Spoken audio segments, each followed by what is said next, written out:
datang nih bareng sama kita juga. Mungkin Aldi bisa kenalin ya. Ini saya coba share screen dulu ya, Di ya. Oke, siap. Oke. Oke, selamat sore, salam sejahtera buat teman-teman sekalian. Kita di bincang-bincang kali ini, kita coba mengedukasi lah dan memberikan informasi valid, terpercaya, langsung dari ahlinya, dari pakarnya. Kita mengundang Bang Wisda. Jadi dia dokter di UGM dan juga secara langsung melakukan penanganan untuk pasien yang positif. Untuk mempersingkat waktu, mungkin kami persilakan Bang Wisda untuk menjelaskan secara langsung. Dipersilakan, Bang. Siap. Sekarang semuanya bisa lihat layar saya ya? Bisa, Bang. Oke, selamat sore. Assalamualaikum warahmatullahi wabarakatuh. Waalaikumsalam warahmatullahi wabarakatuh. Oke, alhamdulillah sore hari ini kita bisa bincang santai ya, lebih tepatnya apa ini? Talk show atau bincang santai ya. Tentang katanya sih tentang how to accept the new normal ya in COVID-19 era ya. Gimana cara kita menyikapi new normal di COVID-19 era ini ya. Sebelumnya perkenalkan, nama saya Alfa Hizrika Wisda Kusuma ya. Ya teman-teman, para senior saya juga para junior saya juga sering manggil saya dengan sepanggilan Wisda ya. Simpel aja Wisda ya. Saya kebetulan lahir di Magelang tahun 91 ya, dan saya alumni dari SMA Taruna Nusantara Magelang, lulus tahun 2009. Kemudian saya alumni dari Fakultas Kedokteran Universitas Gadjah Mada, saya lulus di 2015, dan sekarang saya sedang menjalani pendidikan spesialisasi ya di bidang bedah urologi di Rumah Sakit Umum Pusat Dr. Sarjito di Jakarta. Saya kebetulan juga pernah bekerja di berbagai lembaga volunteer, lembaga kemanusiaan, dan juga saya pernah bekerja di setidaknya 3 rumah sakit sebelumnya. Saya pernah di Hermina Hospital Yogyakarta, kemudian di Rumah Sakit Khusus Bedah Rino Selatan, kemudian di Rumah Sakit Bayangkara, Rumah Sakit Polisi ya. Dan kebetulan saya sekarang sudah selama 2 tahun ini saya aktif sebagai dokter residen di Rumah Sakit Umum Pusat Dr. Sarjito. Kebetulan bidang yang saya ambil adalah bidang bedah urologi atau bedah saluran kemih ya. Oke, gitu dulu. Jadi sebenarnya sebelumnya saya mau sedikit sharing ya tentang apa sih sebenarnya pengalaman-pengalaman yang pernah saya dapatkan selama saya terpapar oleh COVID-19 ini ya. Jadi sebenarnya COVID-19 ini pertama kali kan muncul dulu tahun 2019 bulan Desember ya waktu itu ya, bulan Desember di Wuhan. Yeah. Nah, ketika itu orang masih menganggap sebelah mata ya. Jadi ada kasus tiba-tiba di Wuhan waktu itu ya, kalau nggak salah waktu itu pertama kali muncul di pasar ya. Jadi orang-orang di pasar itu tiba-tiba banyak secara bersamaan datang ke rumah sakit dengan menunjukkan gejala sesak nafas, gejala-gejala radang paru atau pneumonia. Dan sifatnya mendadak sekali ya, bulan Desember, kemudian di kultur darah, dicek macam-macam, nggak ada penyebabnya ya. Kemudian bakterinya juga nggak begitu khas dan sebagainya. Akhirnya mulai berkembanglah pandemik COVID, terutama di bulan Februari, dan akhirnya memuncak di bulan Maret sampai dengan sekarang ya, di Indonesia. Jadi dulu pada saat bulan Maret 2020 ya, kebetulan saya sendiri, saya pribadi juga pernah kontak ya, kebetulan rekan saya juga waktu itu, rekan saya kebetulan beliau lagi pendidikan juga, kebetulan beliau pendidikannya di Center Rumah Sakit Cipto Mangunkusumo Jakarta, tetapi waktu itu lagi stase di Jogja, dan kita nggak tahu malam ternyata beliau juga dicek waktu saat kembali ke Jakarta, beliau ternyata secara PCR rapid test COVID positif juga. Waktu itu bukan rapid test, waktu itu malah sudah PCR ya. PCR-nya sudah positif ya. Jadi waktu itu kita kaget, kita heboh waktu itu karena yang kontak nggak cuma saya, yang kontak banyak banget waktu itu ya. Hampir sekitar 30-an residen. Kebetulan langsung dilakukan isolasi mandiri secara serentak ya waktu itu ya. Jadi sempat yang mayoritas yang kontak dirumahkan dulu 14 hari. Kemudian ada beberapa yang menunjukkan gejala, salah satunya waktu itu saya termasuk waktu itu menjadi ODP ya, orang dalam pengawasan. Kenapa? Karena saya menunjukkan gejala dalam waktu 2-14 hari setelah kontak dari pasien tersebut ya, dari orang tersebut yang kebetulan juga dokter juga ya, kita kan nggak nyangka juga. Tapi alhamdulillah setelah itu saya juga sempat sembuh, saya kembali seperti biasa. Dan kemudian bulan Mei 2020 juga saya pernah kontak ya dengan pasien, kebetulan baru 3 minggu lalu lah. Pasien kebetulan kita nggak nyangka juga, bukan pasien sesak nafas, bukan pasien ya klinisnya jelek nggak juga gitu, tapi pasien bedah kebetulan karena saya di departemen bedah. Dan waktu itu ternyata kita iseng cek, ternyata dia rapid testnya positif ya. Lalu saya kontak, dekat sekali, saya bahkan sempat pegang-pegang pasiennya ya, saya pegang tangannya, kontak dekat, saya hanya pakai masker biasa. Dan alhamdulillah ternyata setelah kita lakukan evaluasi berlanjut terhadap pasien itu, ternyata ya pasiennya setelah di PCR hasilnya negatif ya, setelah di swab hasilnya negatif.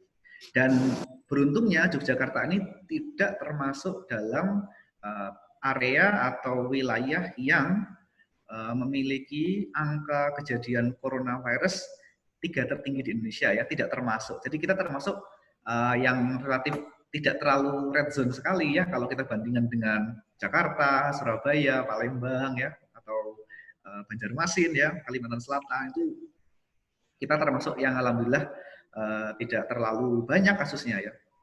Terus kalau di Sarjito sendiri, kita memang membedakan pasien-pasien yang ada kecurigaan karena COVID-19 dengan pasien pada umumnya ya. Jadi kalau mungkin teman-teman nanti berobat ke Rumah Sakit Sarjito, kita ada yang namanya COVID-19 Center ya, atau Coronavirus Center. Coronavirus Center ini letaknya tepat di depan rumah sakit ya, di samping dari UGD, dan itu diperuntukkan hanya khusus untuk orang-orang yang ingin memeriksakan dirinya apakah dia ada kecurigaan terkena COVID, atau dia memiliki riwayat kontak dengan COVID positif, atau memang dia secara gejala dia menunjukkan gejala-gejala yang ada kaitannya dengan coronavirus disease ini. Ya, jadi tenang saja kalau teman-teman atau Bapak Ibu sekalian yang ingin berobat ke Rumah Sakit Sarjito, insya Allah aman. Kenapa aman? Karena kita pisahkan dari awal, ya kita pisahkan bahkan dari petugas parkir ya, petugas security, kita edukasi bersama, kita bikinkan suatu protap atau standar operasional prosedur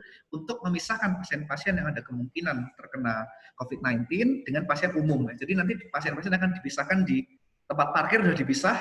Oh, kalau mau COVID ke sana, kalau pasien umum UGD ke sana. Begitu Mas Eka dan Mas Aldi. Wah, mantap. Lanjut Bang. Kira-kira gitu ya. Jadi kalau ini teman-teman lihat ya, ini rumah sakit saya, tempat saya selama sehari-hari bekerja ya, yang atas ini. Kemudian ini prosedur ketika pasien-pasien yang di bangsal perawatan khusus ya. Jadi kita ada bangsal perawatan khusus di namanya bangsal Getut Kaca ya. Bangsal perawatan khusus kita desain bangsal perawatan itu dengan tekanan negatif, dengan full isolasi, dan dengan petugas yang menggunakan APD level 3, ini adalah gambar pada saat pasien itu dilakukan nasal swab atau swab hidung ya. Ini kita lihat petugasnya bawa kayak cotton bud ya, semacam cotton bud panjang gitu. Cotton budnya dimasukkan ke ujung dari hidung ya. Jadi kalau hidung ini kita masukkan cotton bud panjang itu, dia akan mentok di kerongkongan belakang ya, namanya nasofaring, kemudian diambil, diputar gitu, kemudian ditaruh di media yang nantinya media ini akan dilihat di laboratorium apakah dia mengandung virus COVID-19 atau enggak. Ya, jadi prosedur ini enggak nyaman banget rasanya karena disogoknya agak ke belakang ya, dalam banget sampai mentok. Jadi pasien biasanya selesai di swab ya kesannya ya sakit ya, enggak enak rasanya. Iya. Gitu. Mungkin gitu. Saya lanjut atau Lanjut dulu ya. Oke, jadi kemarin sempat awal bulan Juni ya, awal bulan ini Presiden Joko Widodo ya, Bapak Presiden kita tercinta sempat mengumumkan ada yang namanya konsep new normal atau kehidupan normal yang baru. Sebenarnya konsep ini sudah dicanangkan berbulan-bulan atau 1 atau 2 bulan yang lalu di negara-negara lain. Contohnya di mana? Contohnya di Wuhan ya.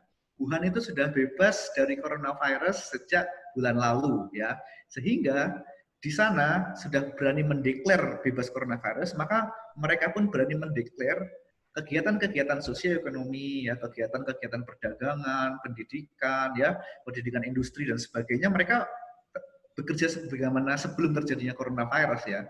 Jadi dalam pikiran saya, dalam definisi saya, yang disebut dengan new normal adalah suatu kondisi di mana kita melakukan aktivitas rutin harian, ya, seperti halnya dulu sebelum terjadi pandemi ini, dengan yang perlu digarisbawahi adalah dengan tetap melakukan protokol kesehatan COVID-19, ya. Jadi yang tadinya sekolah SMA ya dia sekolah, yang tadinya dia kuliah ya dia kuliah, yang tadinya dia kerja di pabrik ya dia kerja di pabrik, yang tadinya dia entertainer ya dia juga entertain, tetapi dengan melakukan protokol kesehatan COVID-19 yang sudah kita tahu bersama, ya, termasuk sekolah, berdagang, entertain dan sebagainya. Jadi kira-kira gambaran kasarnya seperti ini, ya. Jadi kalau kita mau ke pasar ya usahakan kontak antara pedagang sama pembeli itu ada jaraknya, ya, setidaknya 1 atau 1,5 meter, ya. Kebetulan ini contohnya kita ambil dari sebuah kota besar di Indonesia, ya. Ini saya ambil dari Medan, ya. Terus ada yang menarik lagi di sini adalah juga biasanya yang sering kita lalaikan adalah jalan atau koridor, ya, koridor di tengah pasar itu. Koridor di tengah pasar juga harus kita perhatikan, jangan sampai berdesek-desekan, ya. Sering banget kalau kita datang ke supermarket, ya, maaf saya sebut merek, ya, misalnya ke Carrefour, ke Hypermart dan sebagainya, di lorong itu kita sempat berpapasan dengan orang lain yang kita nggak tahu status COVID-nya bagaimana, dan kita mau nggak mau berdesek-desakan, ya, karena rebutan barang yang sama, ya, itu sebenarnya harus kita hindari. Oke, dan di sini kita lihat bahwa pasarnya ini sudah meminimalisir perdagangan hewan, ya. Kenapa? Karena beberapa minggu terakhir ada sinyalir bahwa hewan juga bisa menjadi host atau inang dari coronavirus ini, ya. Termasuk kalau kita lihat di kanan ini, ya, ini ada gambar orang lagi ngantri, ya. Ini ngantri apa, ya? Ini mungkin bisa ngantri bayar, bisa ngantri pelayanan masyarakat umum, misalnya ngantri bikin SIM, ngantri perpanjangan SIM, ngantri membayar pajak dan sebagainya. Jadi sudah harus dibiasakan dengan cara social distancing dan menggunakan masker, termasuk berkendaraan, ya, dan juga transaksi perbankan atau finansial lainnya. Oke,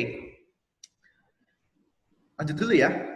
Lanjut, Bang. Lanjut, ya. Oke, ini makin seru nih, semakin seru, ya. Makin seru. Oke, jadi ini yang perlu saya terangkan banget, ya, ke teman-teman. Ini penting sekali, ya, slide ini, ya. Kenapa? Saya ingin bicara tentang fun fact about COVID-19, ya. Jadi COVID-19 ini saya ingin supaya teman-teman nggak salah kaprah, ya. Nama virusnya itu adalah sebenarnya SARS-CoV-2, ya. Jadi yang benar itu bukan coronavirus aja, ya. Karena kalau coronavirus itu banyak, ya. Coronavirus suatu kumpulan virus yang berbentuk corona, ya. Corona itu artinya dalam bahasa Latin dia adalah mahkota, ya. Jadi kalau kita punya anak, ya, namanya corona, ya, bagus itu artinya, karena corona artinya mahkota atau crown. Jadi diserap dalam bahasa Inggris, corona dari bahasa Latin menjadi crown, ya. Nama virusnya adalah SARS-CoV-2, singkatan dari Severe Acute Respiratory Syndrome Novel Coronavirus 2, ya. Kenapa kita sebut novel? Novel itu artinya baru, ya. Karena virus ini baru. Kenapa ada angka 2-nya di situ? Karena dulu virus ini juga pernah ada, ya. Dulu pernah kita tahu tahun 2002 atau 2003 pernah ada pandemi SARS juga, ya. Pernah ada pandemi SARS di waktu itu kalau nggak salah di daerah Asia Timur juga, di Hong Kong, ya. Itu juga sama, coronavirus juga. Tetapi virus yang baru ini adalah virus variasi, ya. Virus variasi dari virus yang dulu. Sedangkan nama penyakitnya adalah COVID-19 atau kepanjangan dari Coronavirus Disease 2019, ya, 2019. Kenapa? Karena ditemukannya bulan Desember 2019. Ya, jadi yang perlu ditekankan satu ini, ya, virusnya tuh SARS-CoV-2, penyakitnya COVID-19. Mungkin terkenalnya coronavirus, ya udah nggak apa-apa, kita udah terlanjur, ya, sakit corona ya udah boleh nggak apa-apa, ya. Oke, di sini ada gambar warna merah-merah. Ini kira-kira kalau kita rekonstruksi dengan komputer, gambaran virusnya adalah seperti ini, ya, 3D-nya, 3 dimensinya. Tetapi kalau kita lihat dengan mikroskop elektron, ya, di pojok kanan atas ini adalah gambaran dari SARS-CoV-2, ya, yang selama ini menyebabkan pandemi di berbagai belahan dunia. Dan beruntungnya lagi, ya, beruntung atau nggak beruntung ya sebenarnya. Jadi virus ini merupakan virus RNA ya. RNA itu kepanjangan dari apa, tahu nggak Mas Eka atau Mas Aldi? Aduh, nitrit amino depannya nggak tahu ya. Oh iya. R. Ribonucleic acid ya. Oh, salah. Nukleat ribosa. Jadi virus itu ada dua tipe secara keseluruhan. Yang pertama adalah virus DNA ya.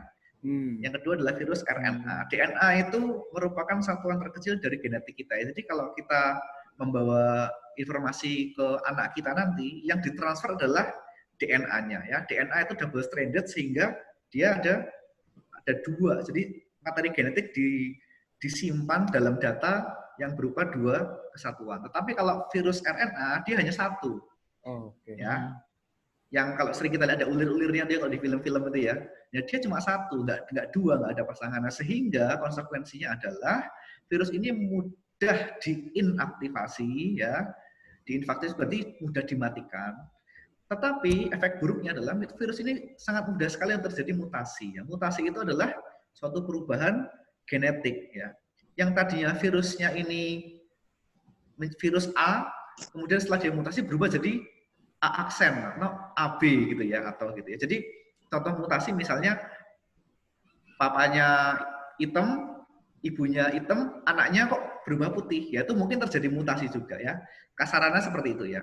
Tetapi alhamdulillahnya mutasi yang terjadi ini tidak berpengaruh terhadap virulensi maupun infection rate dari virus tersebut. Jadi tenang aja. Kalau teman-teman nanti sering baca di artikel ya, di berbagai media ya, di detik.com, Kompas, whatever itu kita nggak tahu, Line Today mungkin ya. Tenang aja, ini ada terjadi mutasi virus corona dan sebagainya, akan terjadi lebih. Enggak, sampai sekarang kita nggak tahu di masa depan ya, sampai sekarang tidak ada laporan bahwa mutasi yang terjadi pada virus COVID, virus SARS-CoV-2 ini mengakibatkan virus yang lebih ganas ya. Jadi sampai sekarang belum ada laporan seperti itu. Jadi yang perlu dipahami adalah sebenarnya gini, sering kita sebut istilah kuman ya. Jadi kuman apa sih bedanya kuman sama bakteri sama virus ya. Jadi yang perlu dipahami, kuman itu adalah istilah umum benda-benda yang membuat kita menjadi sakit ya, atau yang menginfeksi kita. Ada 4 ya secara gampangannya. Ada yang namanya protozoa, ada yang namanya bakteri, ada yang namanya jamur, dan ada yang namanya virus ya. Mungkin ada 5 yang menambahkan, ada yang namanya satu prion ya. Prion ini merupakan satu protein ya, tapi jarang kita bahas. Ya, jadi 4 jenis kuman ini ya, kita sebut semuanya sebagai kuman ya. Protozoa itu contohnya apa? Contohnya kita sakit malaria ya. Malaria itu yang nyebabin dia sakit malaria adalah Plasmodium ya. Plasmodium itu merupakan protozoa. Nah, kalau bakteri itu ya seperti bakteri-bakteri yang sering kita dengar ya, contohnya bakteri E. coli ya, bakteri-bakteri lain ya. Kalau jamur, jelas jamur ya, bersel satu jamur. Sedangkan virus ini berbeda. Virus itu ukurannya jauh lebih kecil daripada sel. Jadi kalau kita bayangkan ruangan ini, ruangan kelas itu adalah sel, maka virus itu cuma kursinya aja atau cuma keramiknya aja. Jadi yang perlu dipahamin ke masyarakat umum adalah virus itu bukanlah makhluk hidup. Kenapa? Kalau bakteri ya, kita taruh di tangan, bakteri ini kalau kita lihat secara mikroskopis, dia akan bergerak-gerak ya. Sedangkan virus enggak. Virus hanya akan aktif ya kalau dia berada pada sel hostnya. Ya. Jadi kalau virus itu masuk, ada sel di sini ya, sel kita nggak tahu sel apalah, sel di tubuh. Virus itu masuk, baru virus itu hidup. Atau sering kita istilahkan dengan virusnya aktif. Tetapi kalau virus itu keluar dari sel, misalnya virus keluar dari sel, nempel di meja, maka virusnya virus inaktif. Ya, jadi virus tidak ada istilah hidup dan mati, sering kita istilahkan dengan aktif atau inaktif. Ya. Dan parahnya lagi, virus ini lebih bisa bertahan hidup di berbagai benda mati ya daripada jenis-jenis kuman yang lain. Oke? Dan yang perlu kita pahami juga sebagai orang awam ya, mungkin teman-teman pernah dengar istilah ada yang namanya disinfektan dan antiseptik ya, pernah dengar ya sih kan, kalau kita belanja kan, wah ini sabun antiseptik, oh ini disinfektan. Nah, disinfektan lantai ya, sering ya kita gelar gitu ya. Apa bedanya kira-kira Mas Aldi? Tahu enggak? Atau jangan-jangan sama? Ayo di beda sih kalau disinfektan mungkin untuk lebih efektif untuk menangani itu ya virus gitu atau material apa antiseptik untuk bakteri ya pencegah. Antiseptik. Nah, gampangannya gini ya, disinfektan adalah suatu senyawa atau suatu zat yang kita kasihin ke benda mati. Ya. Kalau antiseptik ke makhluk hidup. Gampang ya. Kalau kita pakai sabun buat cuci tangan, sabunnya adalah sabun antiseptik. Ya, bukan sabun disinfektan. Ya. Kalau kita bersihin lantai pakai Wipol ya, sebut merek ya sorry ya.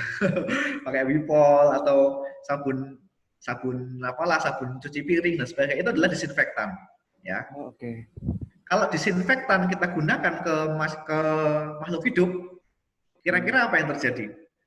Kita sabun nggak pakai sabun, maaf sebut merek lagi ya, sabun Lifebuoy, itu kan sabun antiseptik ya. Kita nggak pakai Lifebuoy, tapi kita pakai Arbol buat bersihin lantai, buat pakai sabun. Iritasi. Ya, iritasi, panas ya. Iritasi. Demikian juga sama kalau kita mau bersihin lantai, tapi pakainya Lifebuoy. Kira-kira lantainya bersih nggak? Enggak sih, enggak terlalu. Kurang. Nggak terlalu, kurang kan? Ya. Makanya disinfektan sudah didesain untuk benda mati dan antiseptik untuk benda hidup. Nah, yang perlu dipahami adalah dalam penggunaan disinfektan perlu adanya waktu kontak. Ya, jadi sering kita lihat kan ada benda-benda kita semprotin tuh disinfektan, entah pakai alkohol, entah pakai apa, kita tidak tahu ya bahannya di dalam itu. Begitu disemprot langsung dilap, itu salah ya. Kenapa salah? Kalau disinfektan fungsinya dia adalah melarutkan lemak ya. Jadi kalau kita lihat ini virus ini, dinding selnya atau pinggirnya tuh, dindingnya virus itu terbentuk dari lipopolisakarida ya. Lipopolisakarida itu suatu senyawa yang di dalamnya ada lemaknya. Jadi, kalau virus ini kita siram pakai alkohol, dia akan larut. Larut berarti dindingnya pecah mati. Ya, hancur dia virusnya. Nah, untuk menghancurkan si dinding itu, alkohol itu butuh waktu. Jadi harusnya, begitu kita semprot alkohol, diemin dulu kira-kira setengah sampai 1 menit. Ya, baru kita lap. Jelas ya sampai sini ya? Kalau cuci tangan, Dok, dia berapa kali gini-gini atau apa gitu kira-kira? Kali gini-gini. Oke, ini juga menarik juga untuk cuci tangan ya. Cuci tangan sering banget kita lihat di berbagai media ya. Cuci tangan itu bisa dengan 2 media. Yang media pertama kita pakai yang namanya hand rub ya. Hand rub itu adalah suatu media berbasis alkohol. Bisa pakai alkohol 70% ya, atau kita pakai hand sanitizer yang sudah dibentuk dalam bentuk gel. Jadi kalau kita hand sanitizer kita buka, dia alkohol sebenarnya, tapi alkohol dikemas dalam gel ya. Kalau kita gunakan hand rub ya, yang berbasis alkohol tadi, kita cukup 20 sampai 30 detik.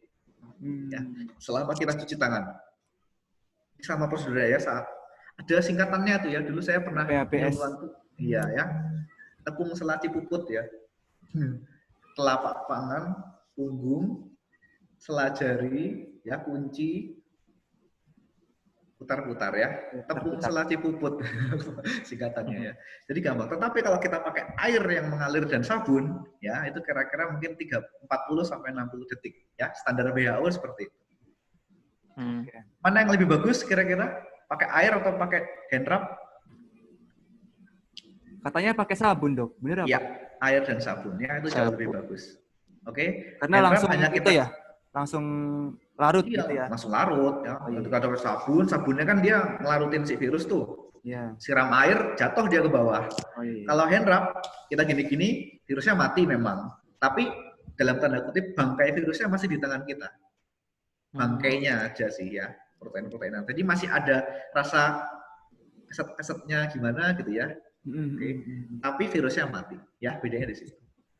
Ini bedanya ya tadi ya, ini yang virus DNA, virus RNA, nggak usah kita bahas lagi. Nah ini sekarang ternyata berbagai laporan di dunia sudah ada terjadi 3 jenis mutasi dari coronavirus ini ya. Jadi yang pertama tipe A, tipe B, dan tipe C ya. Jadi tipe A ini biasanya yang virus-virus yang berada di Amerika dan Australia ya. Jadi rata-rata mutasinya terjadi di daerah sana. Kalau yang tipe B ini biasanya tipe-tipe yang di Asia, tetapi dulu tipe B ini munculnya pertama kali di Cina ya, tapi sekarang di Cina udah mulai tereradikasi sehingga tipe B ini mulai muncul di luar Cina. Kalau tipe C ini dia biasanya banyak di Eropa, ya, Eropa dan Singapura. Ya, tapi ini perlu kita tahu, cukup tahu aja. Oke, ini di pojok kanan ada gambar sistem pernapasan kita ya. Jadi kenapa sih corona ini bikin penyakit ya? Karena dia bersarang. Bersarangnya di mana? Ya di sini nih ya. Mulai dari hidung ke belakang sampai ini kursor saya kelihatan ya dari sana ya. Kelihatan ya. Ini kan ada hidung nih, ada hidung nih. Nah, mulai dari hidung depan ini ya yang sering buat kita ngupil itu ya. Ini namanya rongga hidung depan ini. Ke belakang sampai ke ronggongan ya, kemudian sampai ke laring namanya nih ya, ke tenggorokan, sampai ke trakea, sampai ke alveolus namanya ya. Itu sampai ke parenkim paru, sampai ke dinding paru itu. Itulah tempat di mana coronavirus bisa bersemayam ya. Dia kalau nongkrong di situ terus, dia nggak pergi-pergi, nggak pindah-pindah ya. Dia akan nyari akan nyari sel untuk dia hinggapi. Oke. Itulah kenapa kalau kita habis kontak dengan udara luar atau dengan dunia luar, kita harus wajib cuci tangan, dan sebelum kita cuci tangan kita nggak boleh pegang wajah, terutama hidung sama mulut dan telinga. Mata. Kenapa mata?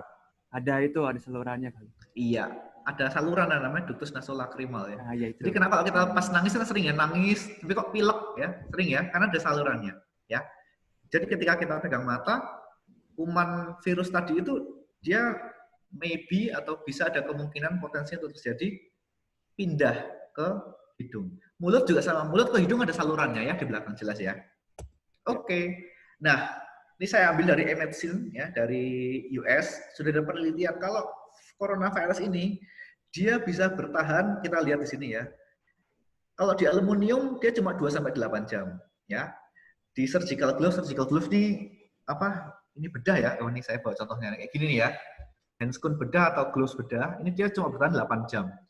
Di besi dia bisa 2 hari, di kayu 4 hari, di kaca 4 hari, di kertas 4 sampai 5 hari, dan di plastik 5 hari ya. Jadi kita bisa bayangkan kalau orang dengan COVID bersin nih di kursi nih ya, kalau dia bersin gitu ya. Bersin atau dia batuk, virusnya di kursi nih. Ini kursi kita biarin 3 hari lagi, masih ada virusnya nggak? Masih ya. Oke. 4 hari lagi mungkin masih ada virusnya ya. Jadi plastik, paper, kertas itu bisa sampai 4 sampai 5 hari. Tetapi kalau yang di surgical glove ya kayak gini dan sebagainya, atau di aluminium, dia nggak akan lebih lama ya. Nah, ini data yang saya akses kemarin ya. Kebetulan kemarin saya iseng-iseng buka, ternyata udah lumayan juga ya. Hampir 6,5 jutaan orang ya di seluruh dunia itu udah terkonfirmasi COVID-19 ya. Banyak nggak itu kira-kira 6,5 juta? Banyak ya. Banyak banget ya. Jadi lebih dari 0,1% populasi seluruh dunia ya. Seluruh dunia itu kan kira-kira 5 sampai 6 miliar ya. Itu udah kena ya 0,1% ya, cukup lumayan ya. Sedangkan di Indonesia kalau kita lihat seluruh dunia 30.500-an ya yang terkonfirmasi. Kalau kita lihat mungkin Indonesia nggak terlalu banyak dibandingkan dengan dunia ya. Cuma dibandingkan dengan penduduk Indonesia yang 250-an juta, angka 30.000 ini juga lumayan cukup banyak banget ya, banyak banget. Oke. Dan dari 30.000 itu tadi ya, yang sembuh ternyata sepertiganya ya. Ada 3 orang kena corona, satunya sembuh. Kira-kira baik atau buruk tuh? Buruk. Fakta itu. Ada 3 orang yang kena, satunya sembuh. Ya. Terus yang satunya udah pasti sembuh nih. Yang lainnya ada kemungkinan sembuh, ada kemungkinan nggak sembuh. Ya, itu fakta yang baik ya. Kenapa? Sepertiga itu angka yang besar ya, 30-an% ya, 30-an%. Ini tiga-tiganya sembuh, Bang. Iya sih, tapi kan susah. Kalau tiga-tiganya sembuh, penyakit ini nggak bakal jadi pandemi ya. Oh iya, siap. Jadi kalau syarat suatu penyakit jadi pandemi, itu penyakitnya emang virulen ya. Penyakit itu gampang banget nyebar dan sulit sembuh, itu pasti syaratnya itu ya. Nggak pernah kan kita ada pandemi demam berdarah ya, atau pandemi bisul. Nggak pernah kan? Wah, bisul semua ya. Kenapa? Karena bisul gampang sembuh ya. Beda sama si corona, dan bisul nggak nular ya. Kecuali ya kamu ngorek-ngorek bisul orang lain gitu ya. Misalnya kamu ngorek-ngorek taruh di kulitmu ya itu nular. Jelas ya. Ya. Oke. Dan dari data ini ternyata nomor 1 tetap rankingnya dipegang oleh DKI Jakarta. Keren ya, DKI Jakarta ya. Hampir sepertiga dari kasus kita di DKI Jakarta. Kemudian di Jawa Timur nomor 2-nya, kemudian di Jawa Barat cukup banyak ya. Di Palembang ya, di Palembang. Di Sulawesi Selatan di Makassar ya.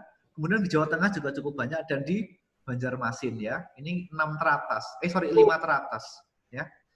Jadi waspadalah kalau teman-teman atau Bapak Ibu sekalian habis traveling atau bepergian ke daerah-daerah itu. Nah, Jogja di mana? Oh, alhamdulillah Jogja peringkat bawah ya. Cuma 242-an orang yang terkonfirmasi COVID-19. Oke, sampai sini ada yang mau ditanyain dulu nggak? Nah, ya nih. Ini ada nih pertanyaan dok. Kan tadi di rumah sakitnya kan itu udah dipisah itu yang positif sama ada jalur khusus lah. Nah, kalau di kantor misalnya dok, misalnya ada ditemukan baru suspek baru reaktif di rapid testnya, itu kantor itu apakah cukup hanya disterilkan saja, tadi disinfektan, karena kan tadi ada waktu kontaknya di benda mati kan virus itu. Kalau kita disinfektan aja secara keseluruhan itu cukup nggak dok? Atau perlu di lockdown misalnya ditutup lah 14 hari melihat gejala kira-kira? Orangnya kita tanya dulu nih. Orang yang tadi positif itu positif PCR atau positif cuma dari rapid? Baru rapid. Ini baru rapid nih dok ceritanya. Ya, selama masih belum jelas ya apakah dia benar-benar positif atau nggak positif, maka kita nggak perlu panik. Kenapa? Orang yang rapid test positif belum tentu dia kena COVID. Positif. Ya. Oke, satu itu faktanya ya. Yang kedua, kita harus tetap bermain aman. Ya. Kalau orang dengan rapid test positif, dia bisa positif beneran, bisa negatif gitu kan? Betul. Kan ada kemungkinan dia positif beneran. Jelas ya? Yeah. Jadi ketika ada suatu perusahaan atau suatu tempat kerja yang yang pekerjanya dia positif, yang kontak dengan dia dalam waktu 2-14 hari terakhir, ya, saya ulangin ya, yang kontak dengan dia dalam jarak 1 meteran, ya, dalam 2-14 hari terakhir, wajib dilakukan isolasi diri. Itu kalau udah di rumah. PCR ya, dok ya? Itu kalau udah positif PCR ya? Sebenarnya iya, kalau nunggu PCR. Tetapi kalau orang dengan rapid test positif kan dia harusnya sesuai alur dia akan dicek PCR. Iya, betul. Sambil menunggu itu tetap harus dilakukan karantina. Karena ada kemungkinan dia positif kan. Kalau dia positif gimana? Siapa yang mau tanggung jawab ternyata dia dan nularin ke orang lain? Berarti 2 sampai berapa hari dok? 20 hari. 2 minggu ke belakang gitu jelas. Ke belakang. Mending dia isolasi. Yes, yang kontak doang ya. Nanti kalau general manajernya nggak pernah ketemu ya nggak usah tutup perusahaannya. Terkeenakan ya tutup semua ya. Siap. Ya mungkin masukan juga nanti ya buat tim task force yang mungkin ini juga ada yang ikut. Ya, tetap harus dilakukan isolasi mandiri ya. Siap. Dok, kalau ini ada teman juga nih nanya, kita sambil tanya jawab langsung boleh nggak dok? Boleh langsung aja, santai aja. Jadi kan gini dok, kan kita kan di Medan kemungkinan minggu depan akan ada rapid test, tapi ada teman-teman ketakutan dia, gimana kalau kondisinya lagi flu, apakah nanti itu kan terkait imunnya nanti reaktif, jadi takut untuk ikut rapid test. Itu bisa nggak dok? Kalau kondisi lagi flu bisa reaktif hasil rapidnya? Bisa nggak ya? Ayo. Atau ini akan dijawab sama slide presentasinya dokter ini? Ya nanti kita akan sampai ke sana sebenarnya ya. Iya. Tapi jawabannya saya kasih tahu dulu ya, biar nggak penasaran ya. Oh iya. Kalau kita lagi flu nih, bukan flu yang karena COVID ya. Flu yang biasa ya, atau kita sebut common cold ya. Kalau kita di rapid COVID, ya nggak akan keluar hasilnya. Berarti non-reaktif ya dok? Iya, non-reaktif. Oh iya. Oke. Jelas ya? Kenapa? Dok. Ya, kenapa? Karena nanti ada penjelasan di sini sebenarnya. Oh iya, siap. Oh iya. Oke ya. Jadi, nah ini dia nih. Ini saya ambil dari slide penyuluhan kesehatan di Kemenkes ya. Jadi kalau teman-teman merasa satu demam ya, demam kenapa demam ya? Karena ini gejala yang paling sering muncul dilaporkan ya. Kalau orang terinfeksi COVID-19 itu demam tuh paling banyak ya. Kedua batuk pilek, batuk atau pilek ya, bisa pilek doang, batuk pilek ya. Atau sesak nafas, gangguan pernapasan. Yang ketiga adalah letih dan lesu. Jadi kayak, aduh ngapa-ngapain lemes ya, nggak ada tenaganya ya. Dengan adanya riwayat kontak dengan penderita atau habis bepergian ke daerah-daerah yang red zone dalam 2 minggu terakhir. Oke, itu kita harus waspada ya. Kita harus mencurigai diri kita. Jangan-jangan kita terinfeksi COVID nih gitu ya. Ada mulai aware.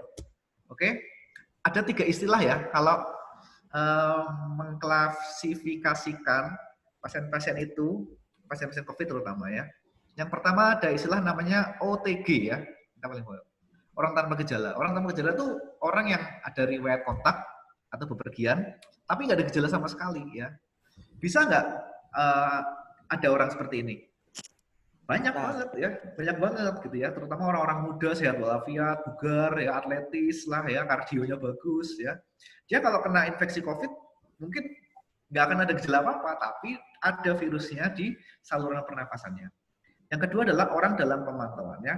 Gampangannya ODP ini ada riwayat kontak atau riwayat bepergian, tapi gejalanya cuma gejala ringan ya. Jadi cuma ya demam-demam dikit ya, dan atau batuk atau pilek, dah gitu aja. Kayak flu-flu nih, tapi gue habis kontak nih ya.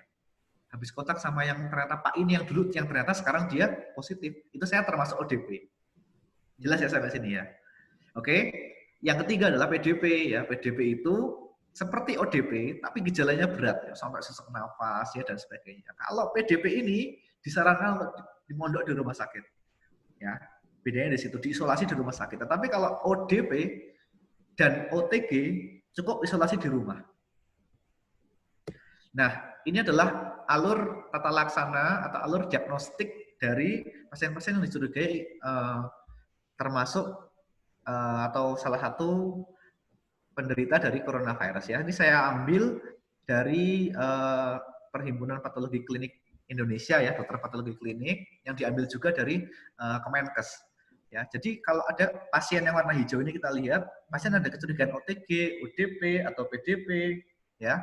Kemudian kita lihat dulu, kalau gejalanya berat banget ya, langsung dia loncat ke di sini, langsung rujuk ke RS rujukan, langsung mondok, langsung rawat inap. Ya, tapi kalau gejalanya masih belum jelas ya, batuk ya, seseknya tapi kok nggak banget gitu ya, kita rapid test dulu.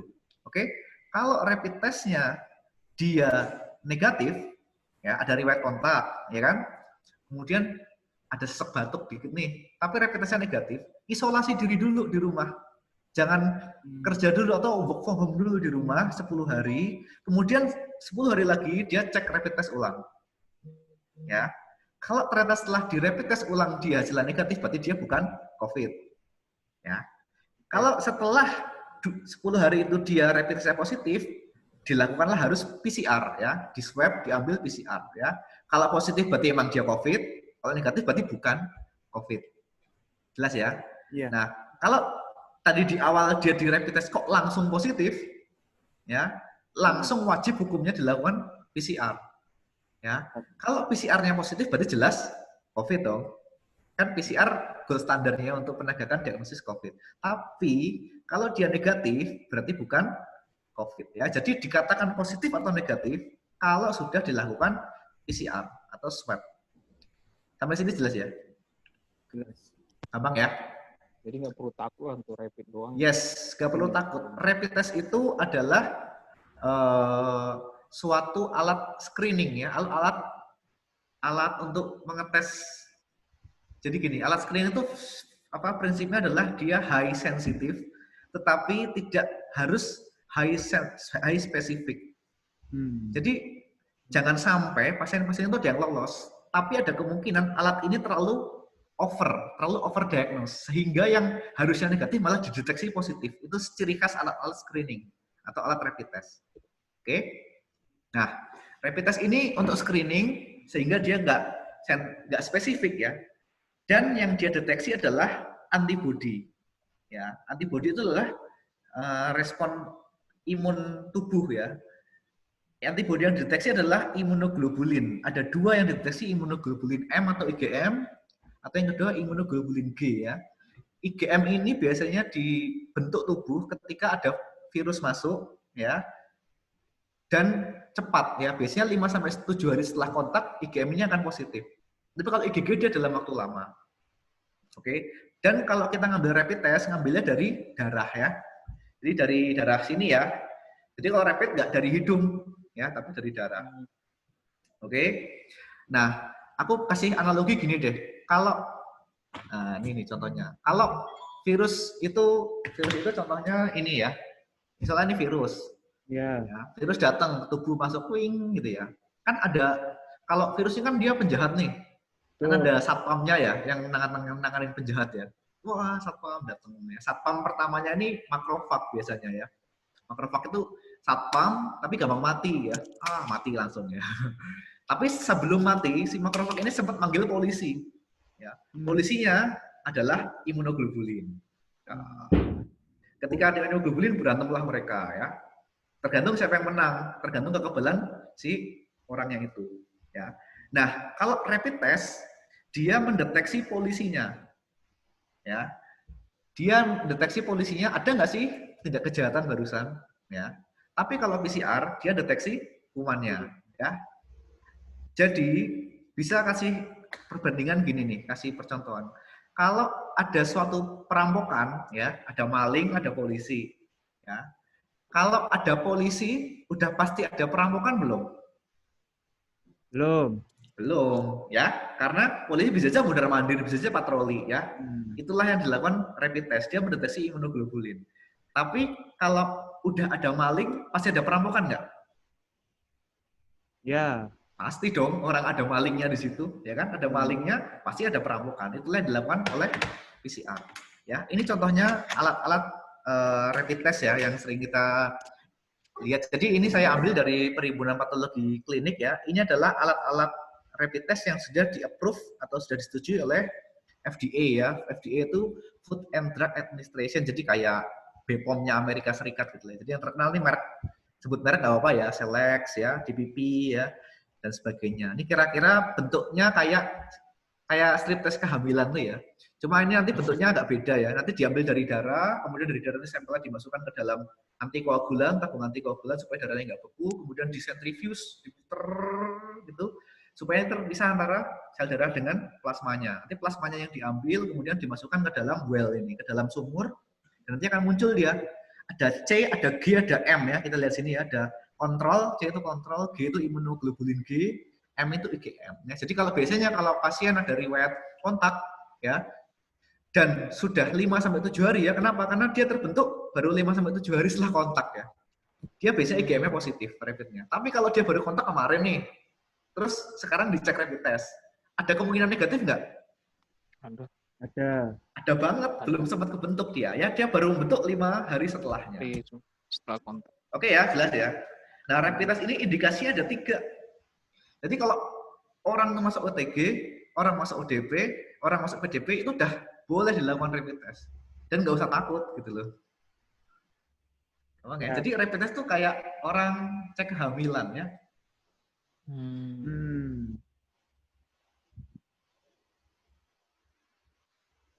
Kalau tadi dok, pertanyaan tadi dok, kalau lagi flu kok bisa nggak masuk ini reaktif? Ya, orang kalau cek kehamilan, imunoglobulin ini, IgM dan IgG ini dia spesifik, ya. Dia hanya spesifik untuk mengenali si COVID-19. Jadi nanti kalau IgM yang untuk COVID sendiri, polisinya tadi itu, polisinya ada polisi COVID, ada polisi buat flu biasa, ada polisi buat malaria, polisi buat demam berdarah. Ya, polisinya ini polisi spesifik, jadi nggak akan tertukar. Jadi nggak masalah mau flu pun nggak apa-apa untuk rapid, Pak. Nggak masalah. Kalau tadi nanya radang tenggorokan pun nggak masalah, dok. Karena polisi tadi beda ya.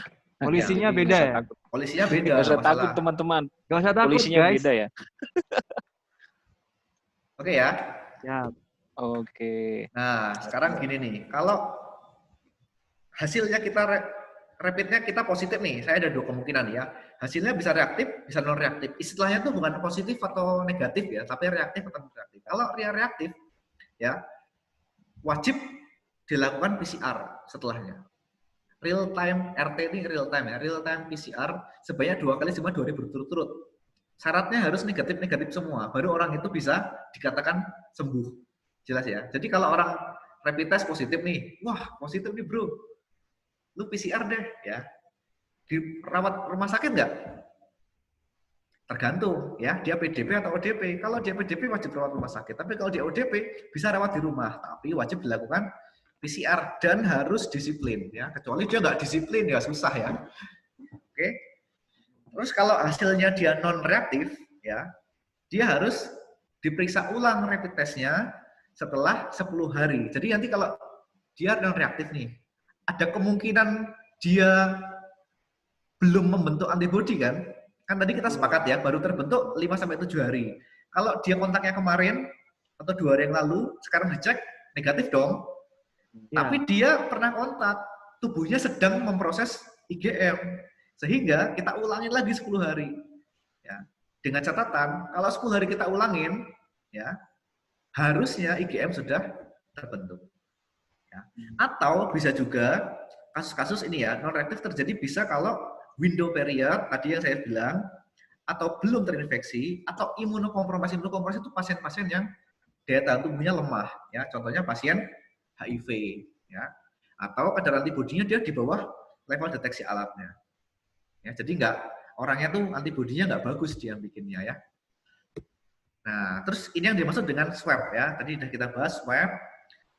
Dia pakai metode PCR. PCR itu metode ngeceknya dia di lab ya. Panjangan dari polymerase chain reaction ya. Jadi ini itu tes yang sangat spesifik untuk COVID-19 yang sampai sekarang adalah dasar diagnostik atau kita sebut sebagai gold standar penegakan diagnosis COVID-19. Ya. Oke, kita bisa ngambil dari nasofaring yang dari sini ya, yang dari hidung tadi, atau dari mulut ya. Mulut kita ambil masukin belakang ya. Tergantung orangnya ya, tergantung pasiennya ya. Kalau sulit dari hidung ya mungkin kita ambil dari mulut.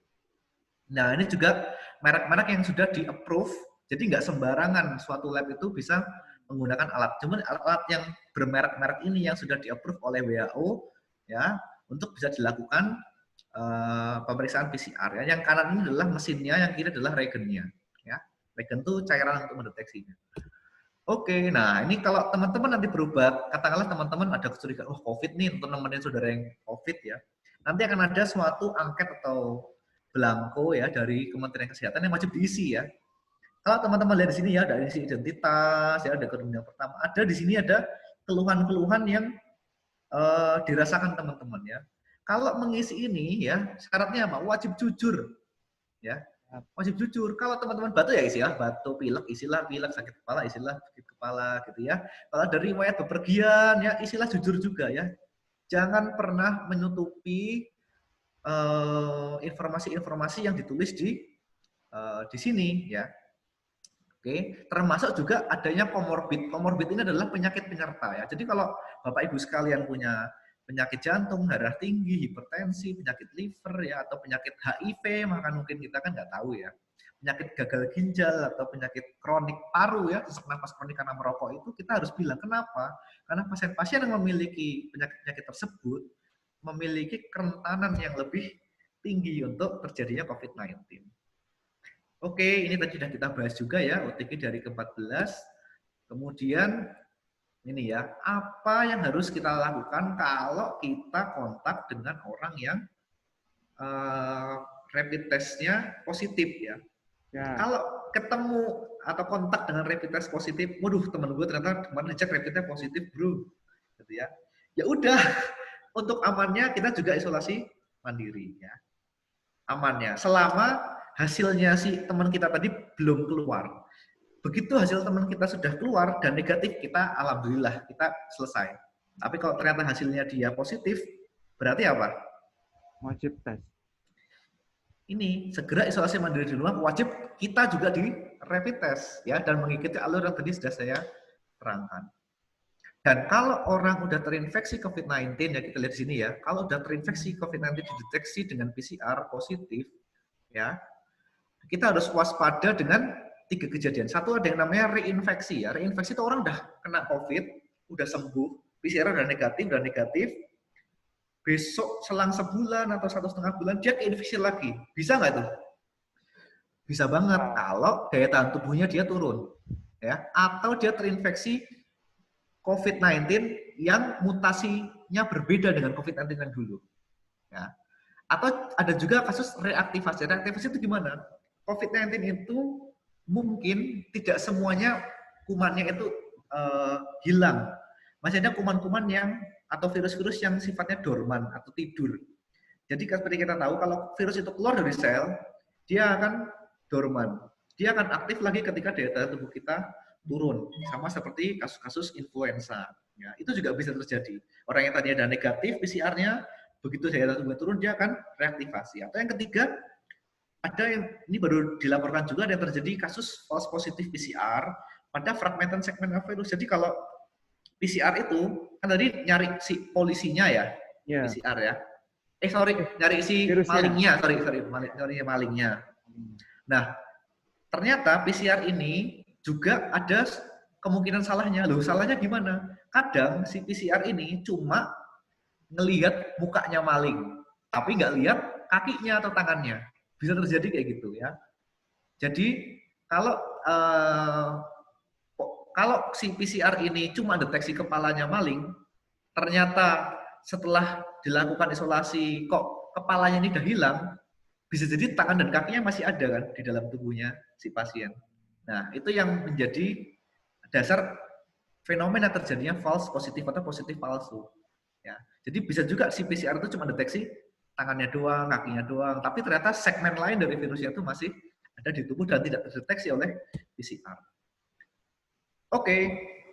Sampai sini mau lanjut dulu, mau tanya jawab atau mau gimana nih, Bang Aldi? Boleh tanya? Oh ya, boleh. Nanya-nanya sih. Siapa nih yang nanya?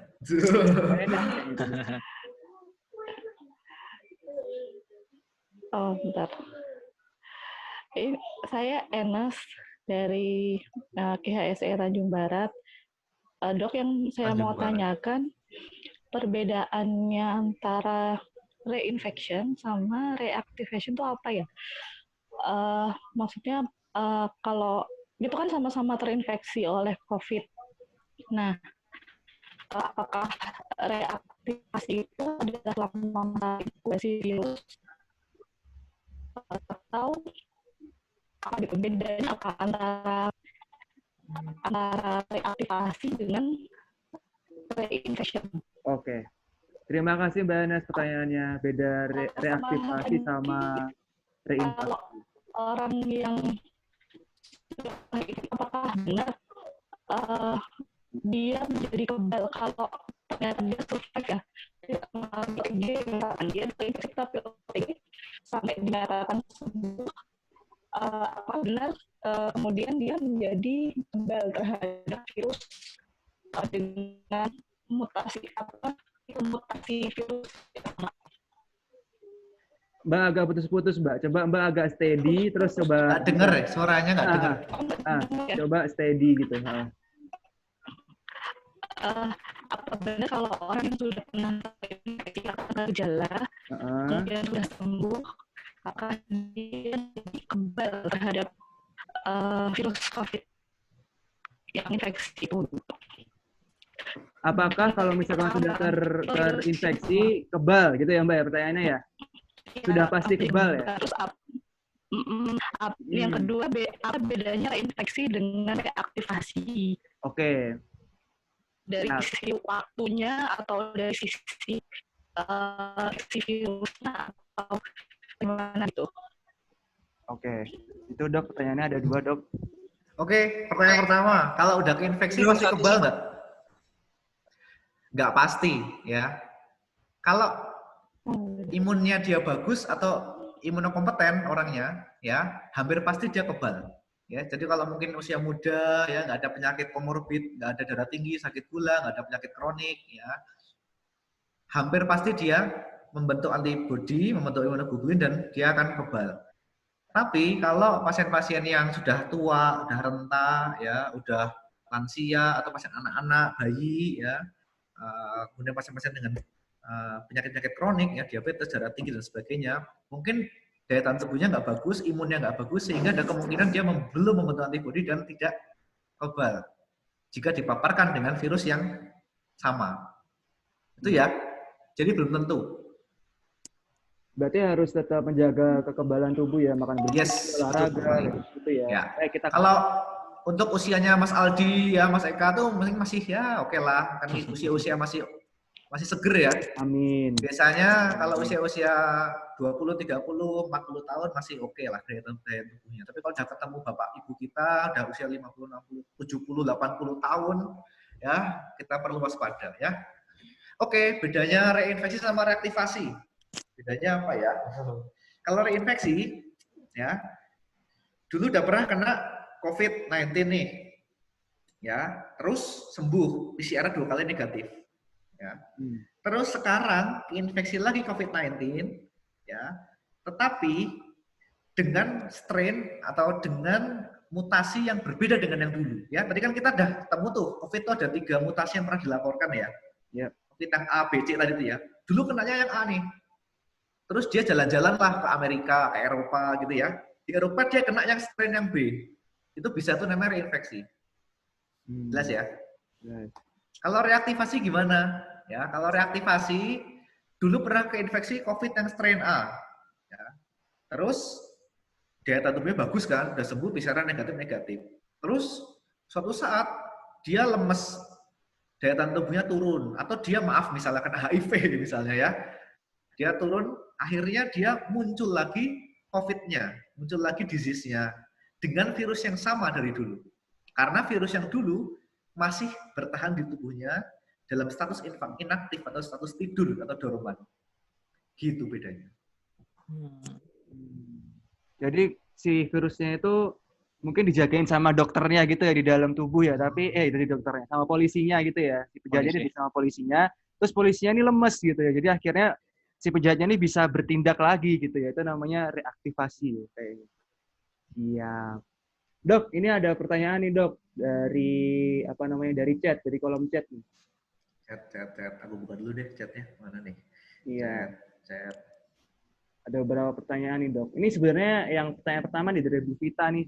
Dok, ini ada pertanyaan, kalau hasil rapid test, ini kasus di Perumnas ya Dok ya, jadi kemarin ini belum ada pengumuman secara resmi, berapa jumlah yang sebenarnya reaktif, siapa saja yang sebenarnya reaktif, dan sebenarnya berapa yang non reaktif, itu belum ada pengumuman resmi nih dari pihak yang berwenang ya di sebagai penyelenggara rapid test kemarin gitu di dalam internal Perumnas itu. Nah itu terus pertanyaannya, lalu gimana nih Dok bisa tahu kita pernah kontak sama dia, dan padahal seharusnya kita harus karantina kalau misalnya kita kontak gitu. Nah, ini sebenarnya mungkin kegalauan dari penyelenggara ya Dok ya, karena takutnya pada panik dan malah pada negatif mindset gitu kan. Kayak gitu. Kalau dokter sendiri sarannya gimana Dok untuk penyelenggaraan ini Dok? Pertanyaan pertama dari Bu Vita nih Dok. Dari Bu Vita nih ya, sebentar tahu. Saya nggak begitu nangkap nih pertanyaannya. Kalau hasil rapid test itu menjadi rahasia, lalu bagaimana seseorang yang pernah kontak dengan orang yang hasil rapid testnya positif, padahal seharusnya dilakukan karantina? Ya, itulah perannya tenaga medis ya.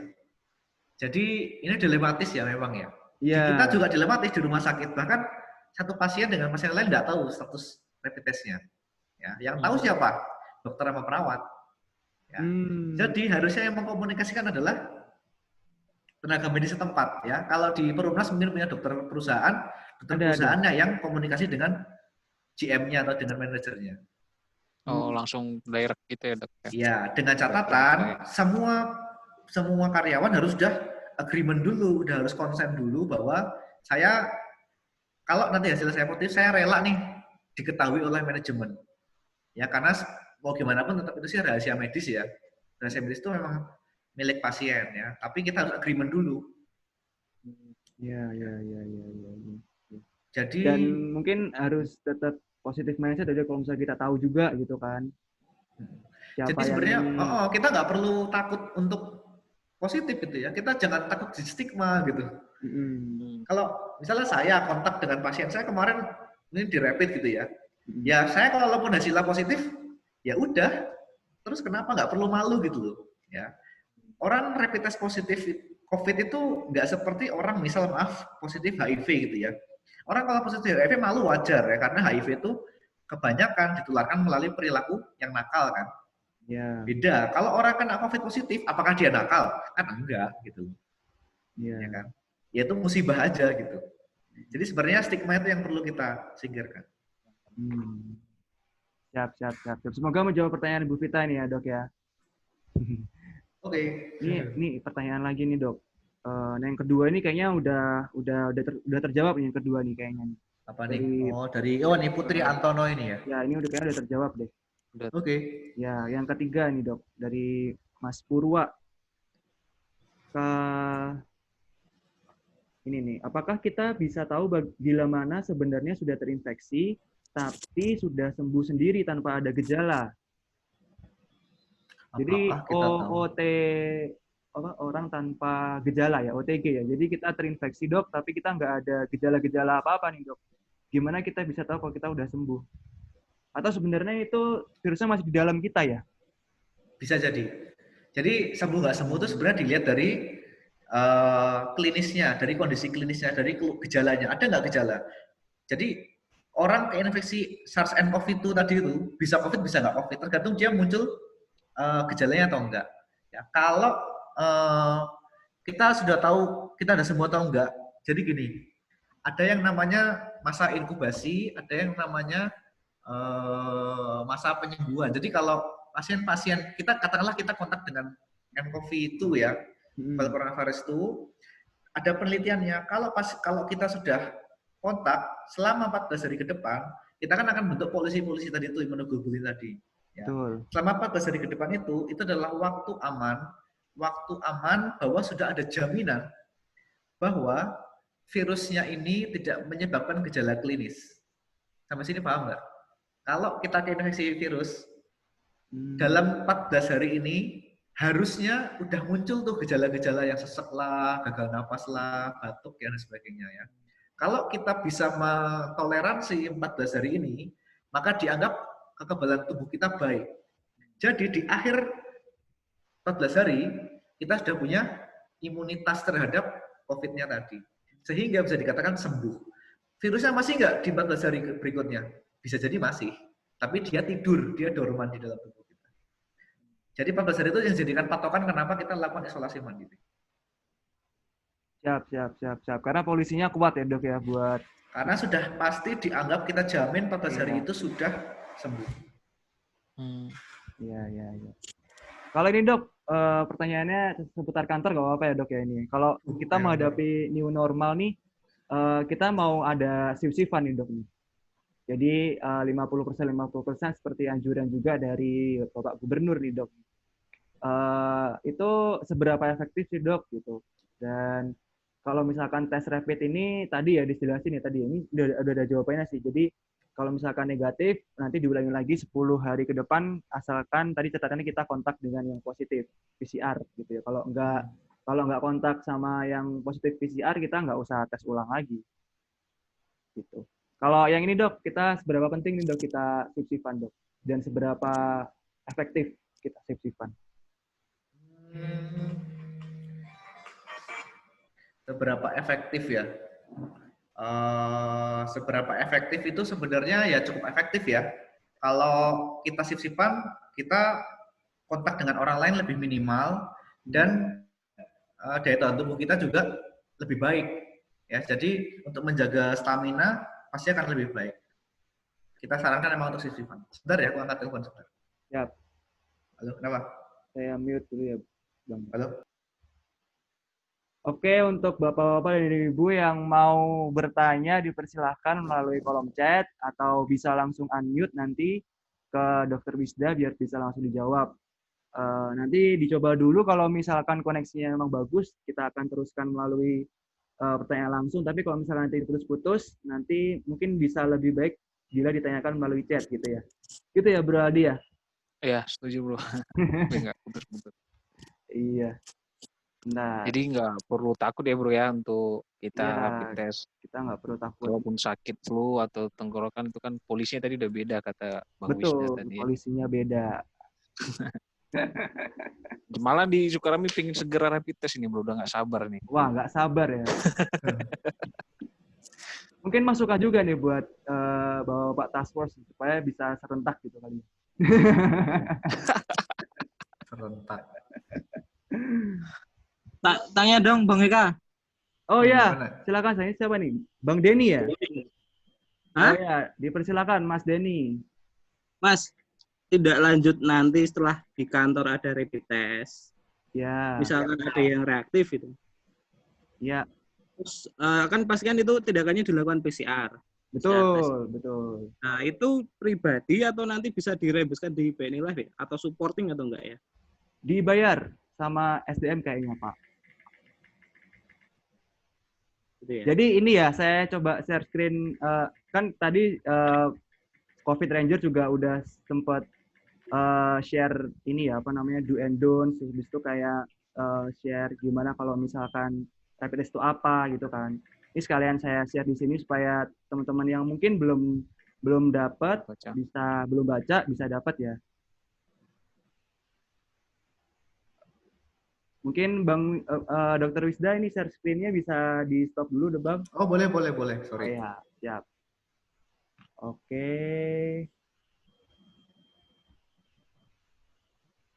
Nah, kalau dari penjelasan dari tim task force, jadi di Permnas ini sekarang ada 3 entitas kalau misalkan sekarang ya. Jadi ada satu task force, yang kedua itu ada pusat, umum pusat, regional dan proyek, dan yang ketiga ini COVID Rangers. Nah, si task force ini tugasnya membuat protokol dan membuat aturan-aturan.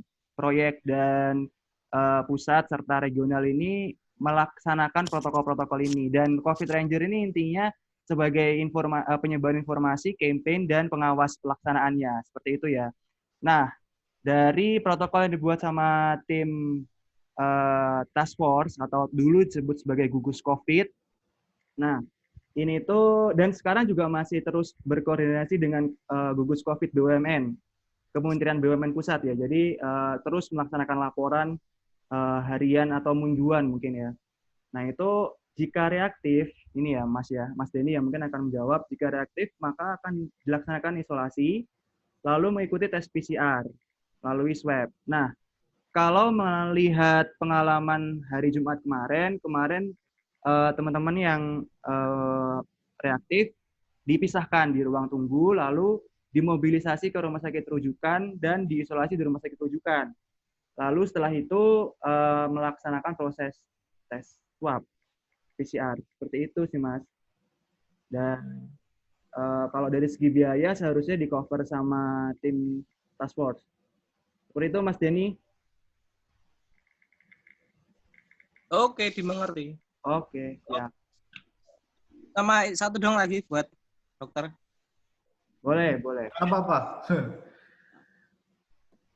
Di hasil, saya punya hasil lab PCR.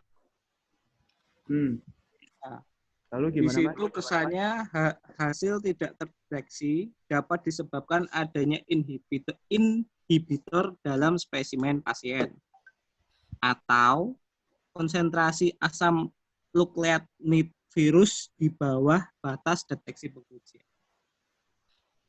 Mungkin bisa diberikan pencerahan sedikit tentang catatan tersebut. Ya, bisa. Jadi kalau PCR itu dia kan deteksinya pakai imunokromatografi namanya metodenya. Jadi di sentrifuge diambil plasmanya nanti dimasukkan ke alat PCR itu, dimasukkan ke serum itu, nanti dia akan, kalau si ternyata darah pasien tadi itu dia mengandung beberapa zat yang mengganggu si imunokromatografernya itu, mungkin hasilnya bisa false negatif ya. False negatif itu gimana? Hasilnya negatif, tapi sebenarnya bisa positif. Ya itu sebenarnya sama juga kayak kalimat kedua tadi ya. Kalimat kedua tadi kan kalau kadarnya di bawah rentang alat tersebut bisa mendeteksi ya. Jadi Tadi kan saya ada slide-nya tuh ya. Kita PCR tuh ada kira-kira 20-an brand, 20-an merek PCR di seluruh dunia ini, ya, yang sudah di-approve oleh WHO dan masuk ke Kemenkes dan dipakai di tim task force Indonesia. Nah, 20 itu yang sudah memenuhi standar minimal atau standar internasional dilakukan untuk melakukan PCR, ya. Nah, tiap brand itu dia punya sensitivitas dan spesifitas masing-masing. Ya, sama kayak kita beli motor ya. Sama-sama motor, sama-sama roda dua. Ada yang Honda, ada yang Kawasaki, ada yang Yamaha. Ya, Honda sama Yamaha mungkin ada bedanya. Honda lebih enak ditumpakin, tapi Yamaha lebih kencang akselerasinya. Ya, sama kayak alat-alat PCR tadi. Ada alat PCR yang dia sensitif banget, tapi spesifikasinya nggak begitu bagus. Ada juga yang kebalikannya ya. Jadi statement itu sebenarnya adalah statement standar dari laboratorium di seluruh Indonesia sebenarnya, bahwa memang general terms-nya atau general rules-nya kalau tidak menutup kemungkinan kalau ada virusnya walaupun sedikit sekali yang tidak terdeteksi oleh alat tersebut. Saya nggak tahu di situ pakainya PCR yang merek apa ya. Alat PCR-nya pakai yang apa kita nggak tahu. Gitu. Jelas nggak? Jadi tergantung yang dipakai di sana ya. Jadi itu sebenarnya kayak disclaimer aja, disclaimer dari laboratorium ya. Takutnya kenapa? Takutnya nanti disalahkan di kemudian hari. Ya. Disclaimer-nya dia bilang gitu. Siap. Oke. Thank you, Dok. Oke. Oke, ada pertanyaan lagi. Atau ini saya coba ini ada pertanyaan lagi nih dari tadi yang Kang Purwa nih, Dok. Sebenarnya tes rapid ini bagusnya dilaksanakan secara berkala atau sekali aja cukup ya, Dok? Dilematis nih pertanyaannya. Rapid test itu mahal ya, ratusan ribu. Kalau duitnya banyak sih berkala aja. Tapi Bagusnya kalau berapa? Selang berapa minggu sekali atau berapa bulan sekali? ini dilematis juga ya. Gini, jadi saya kasih analogi gini nih. Ada 10 orang sahabat. 1, 2, 3, 4, 5, 6, 7, 8, 9, 10 ya. 10 orang ini ada salah satu yang dia kena COVID positif. Oke ya, sampai sini jelas ya. Nah, terus yang A sama C ini dirapid nih. Dirapid. Yang lainnya nggak dirapid. Ya. Terus A sama C hasilnya negatif. Ya. Yang B ternyata dia COVID, ya, tapi dia nggak kontak. Akhirnya A sama B karena dia negatif, dia aman-aman aja. Dia jalan-jalan ke tempat lain. Tapi si B ini dia main ke si F, si G, si H, ya, yang belum dirapid. Oke, dia main ke sana, menimbulkan kontak. Ya. Habis dari sana dia main lagi ke B sama C. Ya. Jadi ada yang namanya gap rapid test satu dengan rapid test lainnya. Sehingga kadang kalau kita bilang rapid test satu negatif, belum tentu dia benar negatif. Jangan-jangan dia masih membentuk imunoglobulin sehingga nanti di kemudian hari dia positif. Atau sekarang dia negatif, sekarang dia positif. Habis itu dicek dia negatif, PCR negatif, tapi besok dia reinfeksi atau dia infeksi yang lain sehingga dia akan jadi positif.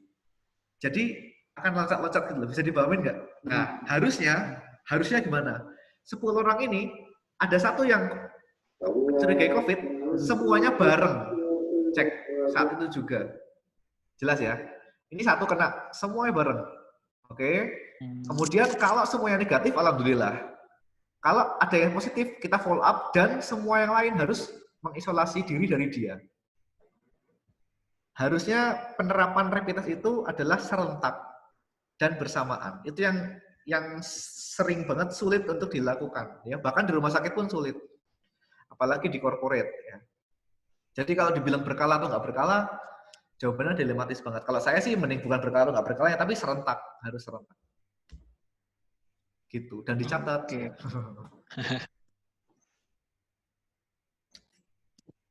Oke, ada lagi teman-teman yang mau, rekan-rekan yang mau bertanya, bisa langsung di chat. Oh, ini Dok. Bang Yo coba. Bang Yohanes Oh, Bintang coba. Ini Bang aku Yohanes lagi Bintang. ada. Banyak banget. Oke. Dari Ini ada dari Pak Eka Budi Santoso. Dokter Wisda, kami dari Jogja. Oke. Yang Pak Yohanes. Oke, ini dok dari Pak Yohanes Bintang. Mau tanya dok, misalnya katakanlah kita negatif, tapi menjadi carrier. Kita pasti beresiko untuk menularkan ke orang lain. Ciri bahwa kita adalah carrier itu seperti apa dan berapa lama? Itu dok pertanyaannya. Cirinya nggak ada. Ya. Nggak ada yang tahu orang itu carrier atau nggak carrier. Karena orang carrier itu nggak bergejala. Sampai kapan kita carrier? Sampai 14 hari kita kontak dengan virusnya. Jadi nggak ada yang tahu. Kalau kita pergi ke supermarket, pergi ke pasar, pergi ke tempat umum, kita harus memposisikan diri bahwa orang lain selain kita memiliki potensi untuk membawa virus. Jadi nggak akan ada tandanya. Wah ini ada 5 orang, wah ini si 2 carrier nih, 3 enggak, tuh nggak akan ada bedanya. Jadi universal precaution harus selalu dipegang. Jadi kita praduga bersalah karena nggak akan ada bedanya. Sampai kapan? Sampai 14 hari dari kontak terakhir. Kalau dia kontak pertama, 14 hari kemudian dia nggak ada kontak lagi dengan virus, dia aman. Tapi kalau di hari ke-13 dia kontak lagi, dihitung dari hari pertama lagi. Ya. Gitu. Oke dok. Mungkin bisa menjawab ya Pak Yohanes. Ini ada lagi dari Mas Adi. Ini kan dok tadi ada penyakit ya. Misalnya penyakit autoimun kan dok nih sangat berisiko kali ya di kondisi pandemi ini. Kira-kira kalau pasien yang punya penyakit autoimun itu tindakan preventifnya seperti apa dok ya kira-kira? Ini dari Mas Adi BUPM pertanyaan. Autoimun. Autoimun tuh bahasannya beda lagi ya. Penyakit autoimun tuh penyakit yang ditimbulkan oleh reaksi imun tubuh yang berlebihan. Namanya autoimun ya. Jadi penyakit autoimun itu suatu group of disease gitu, satu grup penyakit. Contohnya apa? Contohnya systemic lupus erythematosus ya, SLE. Sering kita sebut penyakit lupus ya, atau penyakit psoriasis. Psoriasis juga bisa. Psoriasis itu penyakit yang muncul kayak kerak-kerak gitu di kulit gitu ya. Kenapa terjadi kerak-kerak itu? Karena dia menganggap tubuhnya sendiri adalah antigen atau zat asing sehingga dia bikin pertahanan yang nggak perlu. Itu namanya autoimun. Sama seperti SLE juga sama. Ya sama. Halo.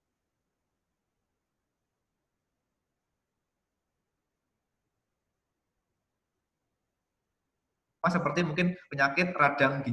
Mirip seperti alergi lah autoimun itu ya. Cuma kalau alergi itu bendanya dari luar, kalau autoimun bendanya dari dalam tubuh kita sendiri. Oke dok.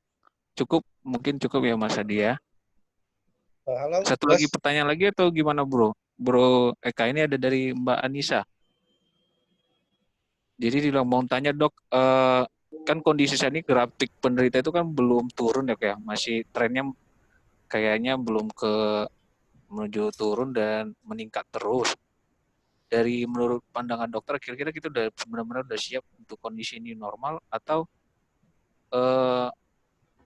dari dokter rasa udah cukup di normal dengan kondisi kesembuhan 30% tadi. Gimana dok menurut dokter? Jadi ini susah ya. Kita bicara, kalau menurut saya nih, kita bicara satu pisau dengan 2 mata yang berbeda ya. Kenapa gini? Kalau kita bilang siap atau enggak, jawabannya enggak siap. Enggak siap ini. Sekarang kita grafiknya masih belum landai, belum turun. Ya, prevalensinya masih sekitar berapa tuh? 1/3 dari 30.000 itu. Ya, insidensinya atau penyakit barunya masih akan ada terus. Tapi yang namanya kegiatan ekonomi, ya, kegiatan sosial, politik, budaya itu nggak akan bisa bertahan lama ya.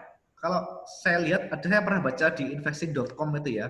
Kebetulan saya juga suka trading ya, suka baca-baca info tentang saham. Kalau pengusaha itu dibuat work from home kayak kemarin kita lockdown itu, ya kayak kemarin kita work from home di rumah, terus mall nggak buka dan sebagainya, itu cuma tahan maksimal 4 bulan dari titik bulan Maret kemarin. Jadi pernah ada statement dari pengusaha bahwa mau nggak mau Juli itu mall pasti akan buka, pasar pasti akan buka. Kenapa? Karena nanti semua orang mungkin coronanya akan tertekan, tapi semua orang akan mati karena nggak punya duit. Ya. Jadi karena desakan dari ekonomi, desakan dari faktor sosio-politik, ekonomi, budaya tadi itu yang menyebabkan haruslah dibuat suatu kondisi new normal. Kenapa? Karena kita hidup nggak cuma ngurusin coronavirus saja. Tapi kalau dibilang sudah siap atau belum, jawabannya kalau saya kan orang medis, saya bilang nggak siap. Belum siap. Nah, ini mungkin nyambung ke terakhir nih dok, slide-nya terakhir dokter tadi kayak tentang new normal nih. Kita gimana nih cara buat new normalnya nih dok? Oke, aku share screen lagi ya. Siap. Oke, jadi sebenarnya, nah ini dia ya, new normal tuh gimana sih harusnya ya? Ya ini slide saya ini bisa jadi benar, bisa jadi salah. Kenapa? Karena kita baru mulai new normal belum sampai 2 minggu ya. Jadi kita nanti akan ada evaluasi dari pemerintah, dari task force, dari pemerintah kesehatan. Yang pertama, tetap harus gunakan masker kalau keluar rumah ya, minimal masker kain ya. Kan banyak tuh dijual masker kain ya. Jadi nggak harus masker yang kayak gini, ini masker yang saya pakai sehari-hari yang kayak gini. Ini namanya masker bedah atau surgical mask ya. Nggak harusnya kayak gini. Pakai gini boleh nggak? Ya boleh banget gitu ya. Cuma kan stoknya terbatas. Dan harganya juga lumayan kan. Jadi masker kain at least ya. Kalau keluar rumah, kalau dalam rumah, pakai nggak? Nggak usah, nggak apa-apa. Jelas ya. Kedua, cuci tangan. At least sebelum dan setelah keluar rumah ya. Dengan air sabun lebih baik daripada pakai hand sanitizer atau hand rub. Terus social distancing tetap wajib ya. Kenapa? Ya tadi itu, kita praduga bersalah ke orang lain, even dia teman kita, saudara kita. Ya, selama orang tersebut tidak tinggal satu rumah, itu clue-nya ya. Jadi kalau orang tidak tinggal satu rumah dengan kita, kita pradugakan dia bersalah, pradugakan dia membawa virus tersebut. Ya. Terus yang keempat, jaga daya tahan tubuh ya, wajib tetap olahraga, makan bergizi, jangan stres ya, pikirannya harus enjoy ya, makannya yang oke, tinggi protein ya, olahraga juga wajib ya. Kalau lagi COVID gini, boleh nggak kita jogging? Boleh, nggak ada masalah. Ya, kita mau keluar rumah, mau jogging keliling komplek, nggak masalah. Kenapa? Kita nggak kontak sama orang lain kok. Jangan takut ya. Karena COVID ini nggak akan dia terbang-terbang di udara gitu, loncat dari kompleks ke kompleks lainnya, itu nggak apa-apa. Jogging boleh, sepedaan boleh ya, nggak ada masalah. Jaga daya tahan tubuh, kemudian kita harus pakai APD dengan tepat dan bijak ya. Ini yang perlu digarisbawahi juga ya. Saya pernah lihat satu cuplikan di Instagram ya, orang lagi belanja, terus dia pakai hazmat suit ya. Pernah tahu ya hazmat suit yang untuk pasien. Betul. Kira-kira aneh nggak tuh? Belanja doang pakai hazmat ya. Itu berlebihan banget ya. Ngapain ya? Aku aja yang di rumah sakit gini nggak pernah pakai hazmat ya. Cukup pakai masker atau pakai face shield ya. Karena nggak perlu ya. Jadi harus bijak ya. Kalau kita tenaga medis harus pakai APD. Kalau bukan tenaga medis harus pakai masker. Atau kalau kita kontak dengan orang banyak, misal teller, security, ya, resepsionis, boleh kita pakai face shield. Kenapa?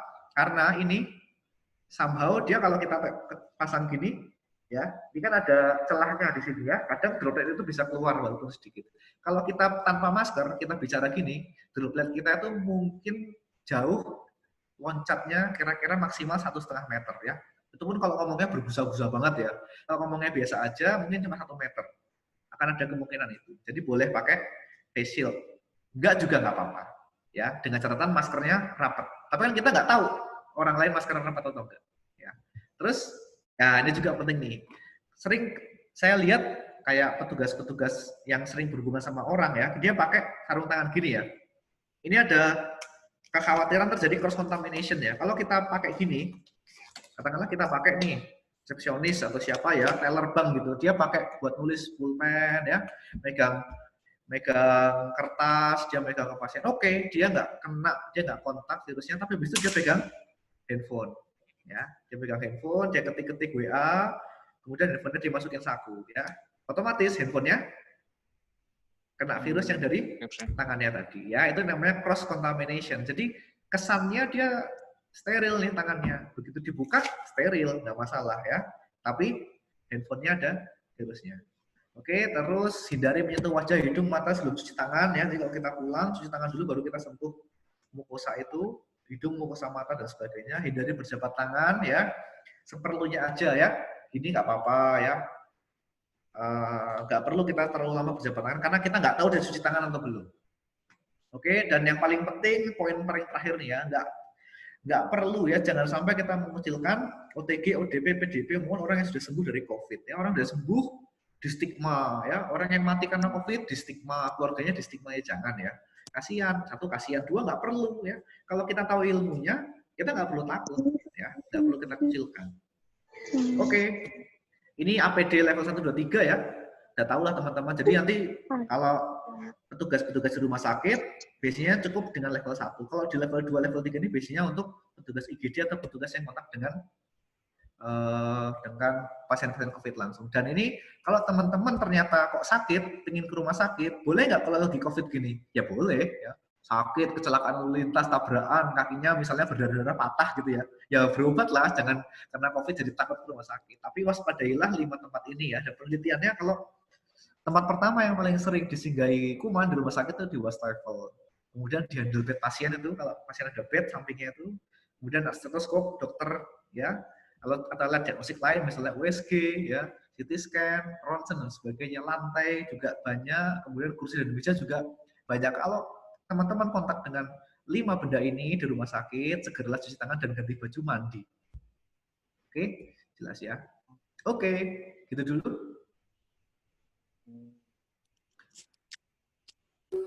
Terima kasih, Dokter Wisda. Oke, sama-sama. Ya ini yang penting juga nih, waspada hoax ya. Nanti sekarang sering banget ya, lihat di Facebook, di mana, di TikTok juga banyak ya, di TikTok, di Instagram gitu. Jadi harus pinter-pinter filter informasi ya, di Line Today, di apalah, whatever kita nggak tahu. Hoax dan penebar kebencian ya, itu juga buzzer-buzzer gitu juga harus kita waspadai ya. Kemudian dulu teman saya si Tirta itu juga dulu teman sangkatan saya itu dulu juga. Dia sangat aware sekali tentang ini ya, tentang hoax dan penebar kebencian itu. Kemudian yang paling penting, poin paling terakhir di bawah ini ya, jujurlah kepada tenaga medis ya, nggak perlu malu, nggak perlu takut. Oke, gitu aja Mas Aldi dan Mas Eka. Wah, terima kasih Bang Wis. Terima kasih. Mungkin kita tutup pertemuan kali ini ya. Mungkin Aldi mau mantun, Aldi? Oh iya, tadi di awal lupa pantun kita. Jadi kita ada pantun nih buat rekan-rekan. Iya. Ya. Jalan ke pusat bengkel minum es. Jalannya mulus tanpa corona. Senin Selasa ada rapid test. Yuk semua datang riang gembira. Asik. Masuk. Aku juga punya nih, Di. Oh, boleh bro. Apa itu bro? Silakan. Di pusat tenda berjajar. Ada dokter jadi aman corona. Datang duduk antri yang benar. Yuk semua tes supaya aman sentosa. Wih. Oke. Hari ini sebelum kita mau menutup, kita mau foto dulu ya dok ya. Mungkin Aldi nanti bisa pandu buat 1, 2, 3 ya Aldi ya. Oke. Di layarnya di. Oke, 1, 2, 3, senyum. Oke, terima kasih. Lagi. Cukup bro, sekali lagi. Sekali lagi. Bentar. Sekali lagi. Dok, ini kayaknya masih share screen dok. Oh ya, sorry. Oh, share screen, sorry. Lagi. Lagi ada yang minta lagi nih. Iya. Oke, kita lagi ulang bro, udah siap bro? Betul. Bro Eka, foto. Kayak 1, 2, 3. ada yang kayak orang. Oke, terima kasih. Kelihatan. Terima kasih. Oke, sama-sama. Terima kasih ya dok. Oke, sama-sama. Aus nggak? Buat Bang Wisda nanti akan ada plakat dari Perumnas ya. Bang, nanti kita akan kirimkan buat ucapan terima kasih. Ini mohon maaf sekali ini karena cukup mendadak, jadi masih proses pembuatan nih dokter nih. Gak apa-apa ya dok ya, nanti kita kirim ke Jogja. Thank you, makasih Siap, dok ya. Terima kasih undangannya. Iya. Oke, terima kasih untuk Bapak Ibu yang sudah hadir sore hari ini, Bapak Ibu General Manager, Bapak Ibu Manager, kemudian karyawan-karyawati Perumnas, baik pusat, regional, proyek, dan anak perusahaan. Terima kasih yang sudah hadir. Luar biasa tadi, rekornya sampai ke 60-70 yang datang hari ini. Luar biasa sekali, terima kasih yang sudah hadir. semoga besok Senin dan Selasa kita menyambut tes dengan riang gembira ya, dan dengan positif mindset untuk Senin. Dan selanjutnya untuk regional dan proyek, mungkin Bang Adi ada sepatah dua patah kata, Bang. Gak usah takut, ini kita bisa laluin bersama. Buat teman-teman tetap jaga kesehatan dan patuhin protokol yang udah ditetapin sama para ranger tentunya di lokasi. Saya ingat selalu. Oke, bro. Iya, Bang Wisdam mungkin ada penutup kata-kata kalimat, Bang. Apa ya? Stay strong aja, nggak perlu panik ya. Nomor satu nggak perlu panik. Yang kedua harus selalu smart ya. Kita orang Indonesia tuh orang yang pintar ya.